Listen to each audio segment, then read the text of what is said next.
আসসালামু আলাইকুম everyone, I hope সবাই অনেক ভালো আছেন। আজকে নিয়ে আসলাম চেরি, টমেটো এবং জলপাই দিয়ে দারুণ মজার বোয়াল মাছের টক বা ট্যাঙ্গা রেসিপি, অথবা অনেকে খাট্টাও বলেন। তো চলুন দেখে নিই এখানে আমি আজকে কিভাবে টক রান্নাটা করছি। এখানে আমি প্রথমে একটা হাঁড়িতে সামান্য পরিমাণে তেল দিয়ে এর মধ্যে দিয়ে দিলাম পেঁয়াজ বাটা এবং দিয়ে দিয়েছি সঙ্গে একটা টমেটোও ছিল, একসঙ্গে পেস্ট করে নিয়েছিলাম ব্লেন্ডারে।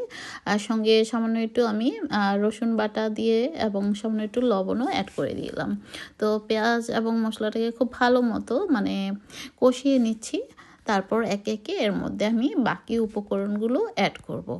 তো মশলাটা একটু কষতে থাক। তো এই পর্যায়ে আমি মনে হলো যে আরেকটু পেঁয়াজ দিয়ে দিই, যেহেতু একটু বেশি করে রান্না করব টকটা। আর টকের পেঁয়াজটা যদি একটু বেশি করে দেওয়া যায় তাহলে টকটা একটু ঘন টাইপের হবে, তো খেতে ভালো লাগবে।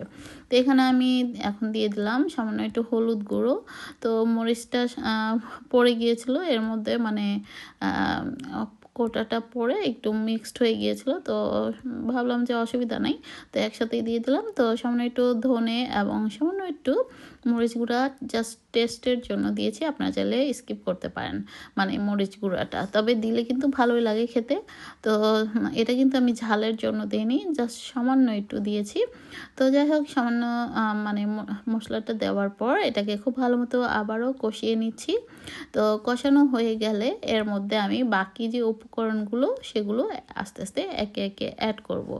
যেমন কেটে রাখা টমেটো, জলপাই এবং মাছগুলো তো আগেই আমি লবণ হলুদ দিয়ে ভেজে নিয়েছিলাম, তো সেগুলো একটু পরেই অ্যাড করব। তো প্রথমে জলপাইটাকে আমি দিয়ে সামান্য একটু পানি দিয়ে দিলাম। তো জলপাইটা অবশ্য ফ্রোজেন, যার জন্য এটা আমি আগেই বের করে আইসটাকে ডিফ্রোজ করে নিয়েছিলাম। তো এখন একটু পানি দিয়ে এটাকে আগে থেকে নরম হওয়ার জন্য দিয়ে দিলাম। তো এই পর্যায়ে আমি চেরি টমেটো এবং বোয়াল মাছ সঙ্গে দু একটা কাঁচামরিচ এবং ধনেপাতাও দিয়ে দিয়েছি। আর পানির পরিমাণটা বুঝিয়ে দিয়ে দিবেন, কে কীরকম ঝোল রাখতে চান। আর এই তো লবণটা চেক করে দিয়ে দিলাম সামান্য পরিমাণে। তো এটা হতে থাক। আর তো টক রান্নাটা হতে কিন্তু বেশি সময় লাগবে না। তো ফিরে আসছি কিছুক্ষণ পর।